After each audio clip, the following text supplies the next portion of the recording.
श्री शिवाय नमस्तुभ्यम दोस्तों। आप सभी लोग जानते हैं कि 7 सितंबर 2024 से गणेश चतुर्थी प्रारंभ हो रही है। मतलब गणपति जी हम सभी लोगों के घर पर आने वाले हैं। पर दोस्तों 7 सितंबर का जो दिन है वो गणेश चतुर्थी का दिन है। मतलब चतुर्थी उस दिन से शुरू होंगी। और दोस्तों गणेश चतुर्थी के दिन किया जाने वाला एक 9 शमी पत्र वाला उपाय है। क्योंकि दोस्तों ये जो 9 शमी पत्र वाला उपाय है ये सिर्फ और सिर्फ गणेश चतुर्थी के दिन ही किया जाता है। और इस उपाय को करने से आपकी किसी भी प्रकार की जो मनोकामना होती है वो पूर्ण होती है, चाहे आपकी वह मनोकामना बड़ी से बड़ी ही क्यों ना हो। इसी के साथ में अगर आपके जीवन में जो भी दुख और परेशानी चल रही होती है, अगर आप इस उपाय को कर लेते हैं अपनी उस दुख और परेशानी के लिए, तो आपकी वह दुख और परेशानी भी यहाँ पर दूर होती है। और अपने किसी भी काम के लिए, किसी भी मनोकामना के लिए आप अपने इस 9 शमी पत्र वाले उपाय को इस गणेश चतुर्थी के दिन कर सकते हैं। दोस्तों साल में वैसे बहुत गणेश चतुर्थी पड़ती हैं, पर ये वाली जो गणेश चतुर्थी है 7 सितंबर को जो पड़ने वाली है, भाई इसका बहुत बड़ा महत्व है। और ये साल की सबसे बड़ी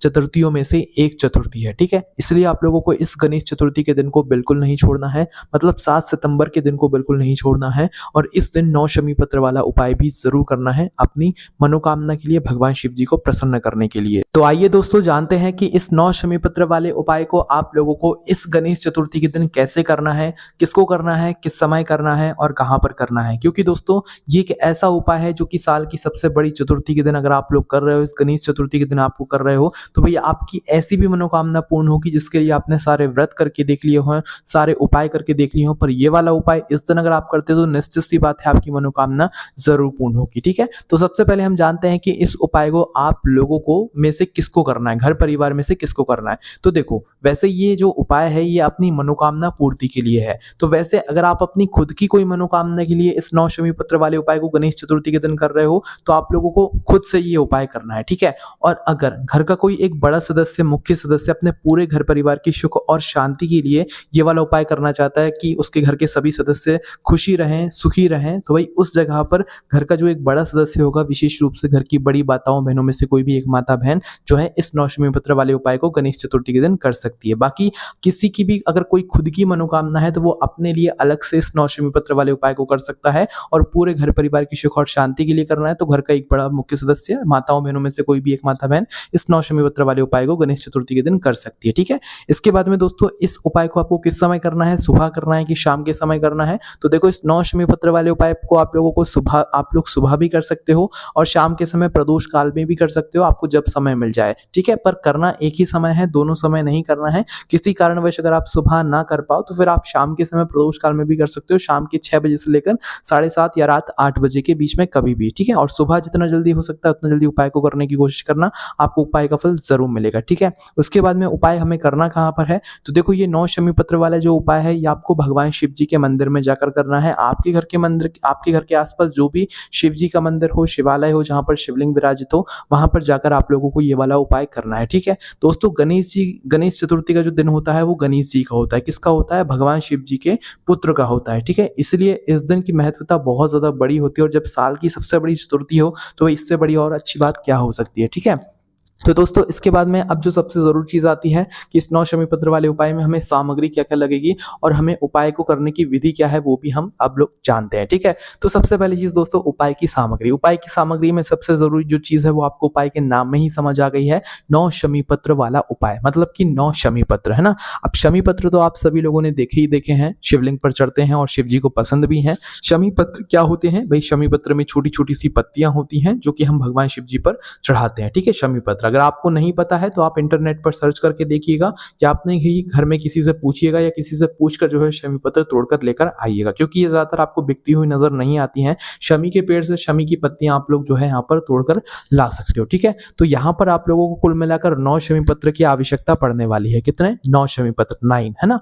सिर्फ 9 शमी पत्र की यहाँ पर आप लोगों को आवश्यकता पड़ेगी। अब देखो शमी पत्र में पत्तियां होती हैं, है ना, तो पत्तियों को आप लोगों को नहीं करना है, पूरी एक छोटी सी डगाल होती है शमी पत्र की एक, तो एक शमी पत्र वो एक डगाल होगी, ठीक है। तो आप ऐसा मत करना कि एक छोटी सी पत्ती को एक शमी पत्र मान लो, नहीं, एक जो पूरी डगाल होती है शमी पत्र की छोटी सी, उस एक डगाल को आप एक शमी पत्र मानना, 2 मानना, फिर 3, फिर 4, इस तरीके से 9 शमी पत्र की जो छोटी छोटी सी डगाल होंगी उन्हें तोड़कर आप लोग अपने पास में उपाय को करने के लिए रख लेना, ठीक है। तो कितनी हो गई आपके पास? 9 शमी पत्र आपने सबसे जरूरी जो उपाय की चीज है वो आपने तैयार कर ली। पर क्या सिर्फ हमें 9 शमी पत्र लेकर ही उपाय करना है? नहीं, 9 शमी पत्र के साथ में हमें इसके साथ में घी का दीपक भी तैयार करना है, ठीक है। उपाय चाहे सुबह करो चाहे शाम को करो, ठीक है। दीपक आप लोगों को जरूर लेकर जाना है। उपाय के साथ में ही ये जो दीपक है ये आप लोगों को लगाना है, इसलिए ध्यान रखना है ना। दीपक जो होगा वो आप आटे का भी लेकर जा सकते हो, मिट्टी का भी लेकर जा सकते हो। मिट्टी का होगा तो नया दीपक लेना पड़ेगा और आटे का तो आप अपने घर पर बना ही सकते हो, है ना। जो दीपक आप लोग लोगे दोस्तों, उस दीपक के अंदर आप लोग रखोगे गोल बत्ती, ठीक है। गोल बत्ती रखने के बाद दोस्तों इस दीपक के अंदर आप लोग डालोगे शुद्ध देसी गाय का घी। क्या डालोगे? शुद्ध देसी गाय का घी, है ना। ये डालने के बाद आपका ये जो दीपक है ये तैयार हो जाता है। अब देखो, सुबह के समय अगर उपाय करने जा रहे हो, वैसे तो दोस्तों आप लोगों को इस उपाय को शाम के समय करना चाहिए, क्योंकि इस उपाय में हमें एक दीपक भी यहाँ पर जलाना पड़ रहा है। पर अगर आपको शाम के समय कुछ काम है तो आप इस उपाय को सुबह के समय भी कर सकते हो, ठीक है। तो देखो, सुबह के समय जा रहे हो तो कम से कम 1 लोटा जल भगवान शिव जी पर चढ़ाने के लिए लेकर जाना। उपाय हमें शिव जी के मंदिर में ही करना है, ये बात आप सभी लोग जानते ही हो, ठीक है। और जो भी आपकी पूजन सामग्री है शिव जी को चढ़ाने के लिए, वो सारी चीजें लेकर जा सकते हो, कोई भी दिक्कत वाली बात नहीं है। और शाम के समय कुछ भी लेकर जाने की जरूरत नहीं है, चाहो तो फूल वगैरह कुछ बेलपत्र लेकर जा सकते हो, क्योंकि शाम के समय हम वैसे भी जो है इस उपाय में एक दीपक लेकर जा ही रहे हैं ना। आप चाहो तो एक अलग से दीपक लेकर जा सकते हो, उपाय का जो दीपक है वो अलग ही रहेगा, इस बात का ध्यान रखना, ठीक है। तो करना क्या है, सुबह उपाय कर रहे हो चाहे शाम को उपाय कर रहे हो, उपाय को करने की जो विधि है वो एक सी ही रहेगी, उसमें कोई भी बदलाव नहीं रहेगा, ठीक है। तो देखो, सुबह चाहे सुबह उपाय करो चाहे शाम को करो, करना क्या है, सबसे पहले अपने ही घर के पास में जो शिव मंदिर है वहां पर जो है शुद्धता का विशेष रूप से इस उपाय को करते समय आप ध्यान रखना। और शुद्धता का ध्यान रखते हुए ही आप लोग अपने ही घर के पास में जो शिव मंदिर है वहां पर अपने उपाय की सामग्री और अपनी जो भी पूजन सामग्री है उसे लेकर वहां पर पहुंच जाना, ठीक है। शिव जी के मंदिर पहुंचकर भगवान शिव जी की चौखट के दर्शन करके, मंदिर के अंदर प्रवेश करके भगवान शिव जी के दर्शन करके आप लोग शिव जी के पास में आ जाओ, ठीक है। देखो, शिव जी के पास में आने के बाद यहाँ पर पहले हमें उपाय नहीं करना है, पहले पूजन अर्चना करना है। सुबह के समय गए हुए हो तो पहले पूजन अर्चना करोगे, 1 लोटा जल चढ़ाओगे, जो भी आपकी पूजन अर्चना है वो सारी करोगे, ठीक है। शाम के समय गए हुए हो, अगर कुछ लेकर गए हुए हो तो वो चढ़ा देना, नहीं लेकर गए हुए हो तो जाकर सीधे अपना जो है उपाय कर सकते हो भगवान के दर्शन करने के बाद, ठीक है। तो आप करना कैसे है, जैसे ही आपकी पूजन अर्चना हो जाए उसके बाद में आप लोगों को क्या करना है, भगवान शिव जी की शिवलिंग के पास में बैठ जाना है, ठीक है। अभी बैठने के बाद आप लोगों को अपना जो दीपक है वो अभी नहीं जलाना है, वो उपाय में हम आपको जब बताएंगे जब जलाना है ना। तो 9 शमी पत्र आपके पास है, एक घी का, गोल बत्ती का, शुद्ध देसी गाय का घी का जो दीपक है, मिट्टी का है, आटे का है, वो आपके पास है, ठीक है। तो एक ही दीपक लेना है इस उपाय में ना। तो भाई आप लोगों को क्या करना है, जैसे आप शिव जी की शिवलिंग के पास में बैठते हो तो भाई आपके पास कितने शमी पत्र हैं, 9 शमी पत्र है ना। तो 9 शमी पत्र पे से आप अपने 5 शमी पत्र अलग निकाल लो। कितने? 5 शमी पत्र, 5 है ना। तो 9 शमी पत्र में से आप अपने 5 शमी पत्र अलग निकाल लो और 5 शमी पत्र को निकालकर अलग रख लो, ठीक है। क्योंकि ये 5 शमी पत्र हमें एक अलग स्थान पर चढ़ाने हैं, जो कि है भगवान गणेश जी का स्थान। आपने देखा होगा शिव जी की शिवलिंग में शिव जी का पूरा परिवार होता है, तो पूरा परिवार होता है, तो भाई शिवलिंग में जहां पर गणेश जी का स्थान होता है सबसे पहले आप वो पता कर लो। अगर आपको पता है तो ठीक है, नहीं है तो किसी से पूछ लेना, वरना हम भी आपको बता देते हैं। देखो, शिवलिंग में जो गणेश जी का स्थान होता है वो जलाधारी के राइट हैंड साइड होता है। कहां पर होता है? राइट हैंड साइड होता है ना। तो शिवलिंग की तरफ से खड़े होकर देखना, मतलब आपका मुख भी उत्तर की दिशा की तरफ होना चाहिए, उस तरफ आप खड़े होकर देखना कि आपका सीधा हाथ कौन सा है ना। तो जो आपका सीधा हाथ होगा वही शिवलिंग का सीधा हाथ होगा ना। तो शिवलिंग की तरफ से देखने पर जो सीधा हाथ पड़े, उस सीधे हाथ की जलाधारी पर, कहां पर? जलाधारी पर। जलाधारी का बिल्कुल जो कोने का भाग होता है, साइड साइड का भाग होता है, वो गणेश जी का स्थान होता है। तो सबसे पहले आप लोगों को अपनी 5 शमी पत्र अलग निकाल लेनी है, और जो 5 शमी पत्र आप लोगों ने निकाली है इनको एक साथ जमा लेना है, और एक साथ जमा कर जो आपकी 5 शमी पत्र है इसे आपको भगवान गणेश जी वाले स्थान पर समर्पित करना है, भगवान गणेश जी का नाम लेते हुए, ठीक है। तो 5 शमी पत्र आपको शिवलिंग में जलाधारी के राइट हैंड साइड पर, जहां पर गणेश जी का स्थान होता है शिवलिंग में, वहां पर आपको 5 शमी पत्र समर्पित करनी है। जो आपकी शमी पत्र की डंडी का भाग होगा वो जलाधारी की तरफ करके रखना, जहां से जल बहता है और नीचे गिरता है, ठीक है। तो 5 शमी पत्र भगवान गणेश जी वाले स्थान पर समर्पित करने के बाद अब आपके पास 4 शमी पत्र बची हुई हैं। तो इन 4 शमी पत्र में से आप अपने 3 शमी पत्र अलग निकाल लो, ठीक है।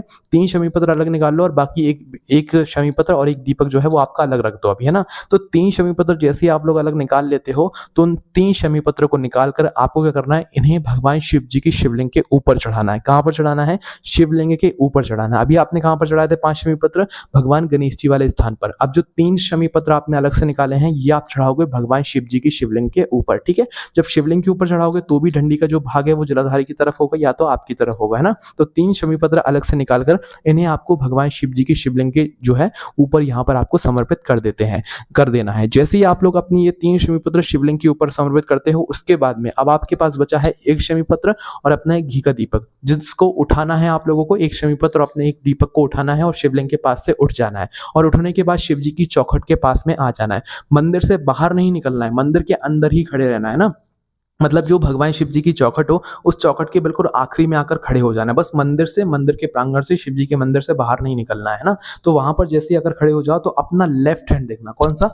उल्टा हाथ देखना, है ना? तो अपने उल्टे हाथ की जो चौखट होगी, उसके साइड में बैठ जाना, है ना? मंदिर के अंदर ही बैठना है, मंदिर के बाहर नहीं बैठना है। शिव जी के मंदिर के प्रांगण जो होगा, उसके अंदर ही बैठना है ना? तो शिव जी के मंदिर की चौखट में जो आप लोगों का लेफ्ट हैंड पड़े, कब? मंदिर से जाते समय, मतलब आपका मुख मंदिर की चौखट की तरफ होगा, तो उस समय आपका जो लेफ्ट हैंड पड़े, उस लेफ्ट हैंड की चौखट में आप लोगों को बैठ जाना है। बैठने के बाद आप लोगों को क्या करना है, मंदिर की चौखट के अंदर की तरफ ही करके सबसे पहले तो अपना वो जो दीपक है उसको पहले प्रज्वलित कर लेना है, मतलब कि जला लेना है ना। अपनी माचिस लेकर जाना इस दीपक को जलाने के लिए, किसी और से माचिस मत लेना इस दीपक को जलाने के लिए, वरना इस उपाय को करने का फल उस व्यक्ति को भी कुछ ना कुछ जरूर भाग मिल जाएगा, ठीक है। तो अपने घर से अपनी माचिस लेकर आना इस दीपक को जलाने के लिए। तो इस दीपक को सबसे पहले आप लोग जला देना।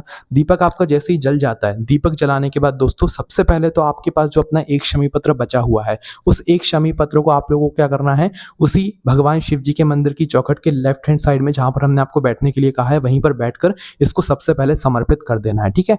उस शमी पत्र को भगवान शिव जी के चौखट की लेफ्ट हैंड साइड में समर्पित करने के बाद, या उल्टे हाथ की चौखट पर समर्पित करने के बाद, अपना जो दीपक है वो दीपक को गणेश जी के मोर ध्वज या मयूर ध्वज, कोई भी एक नाम लेना, मोर ध्वज या मयूर ध्वज, ठीक है। मोर ध्वज या मयूर ध्वज, कोई भी गणेश जी का एक नाम लेकर आप लोगों को इस दीपक को उस शमी पत्र के पास में रख देना है। शमी पत्र के ऊपर नहीं रखना है, शमी पत्र के पास में रखना है ना। तो उस शमी पत्र के पास में आप अपने इस दीपक को रख दें। और दोस्तों जैसे ही आप लोग अपने इस दीपक को उस शमी पत्र के पास में रख देते हो शिव जी के उल्टे हाथ की चौखट की तरफ, उसके बाद में वहीं पर बैठकर आप भगवान गणेश जी का नाम लेकर, शिव जी का नाम लेकर अपनी वह मनोकामना बोल देना जिसके लिए आप लोग अपना यह वाला उपाय कर रहे हो। चाहे दुख और परेशानी के लिए कर रहे हो, चाहे किसी भी काम के लिए कर रहे हो, अपनी वह मनोकामना जरूर बोल देना इस दीपक को रखने के बाद, गणेश जी के मोर ध्वज मयूर ध्वज गणेश जी का नाम लेने के बाद, ठीक है। दीपक को रखते समय गणेश जी के मोर ध्वज मयूर ध्वज गणेश जी का नाम लेना, उसके बाद में अपनी मनोकामना बोल देना। मनोकामना बोलने के बाद वहां से उठना, वापस से भगवान शिव जी के पास में आना, भगवान शिव जी के दर्शन करना, उनको धूप देना, प्रणाम करना, और फिर आप लोग वहां से बाहर जाकर अपने घर पर जा सकते हो। और आपका ये 9 शमी पत्र वाला उपाय गणेश चतुर्थी के दिन पूरा हो जाता है, ठीक है। देखो ये 9 शमी पत्र वाला उपाय सिर्फ और सिर्फ गणेश चतुर्थी के दिन ही करना है। विशेष रूप से ये उपाय माताओं बहनों को करना है, और कोई भी व्यक्ति अपनी मनोकामना के लिए, किसी भी विशेष प्रकार की मनोकामना के लिए भी ये वाला उपाय कर सकता है। इस उपाय को करने के बाद लोगों को फल मिला है, आप लोगों को भी मिलेगा। आप भी इस उपाय को जरूर कीजिएगा। आपको अगर इस उपाय करने में कोई भी दिक्कत समस्या परेशानी आती है तो उसे हमसे कमेंट करके पूछ सकते हैं। ओम नमः शिवाय, जय भोले बाबा श्री शिवाय, नमस्तुभ्यम।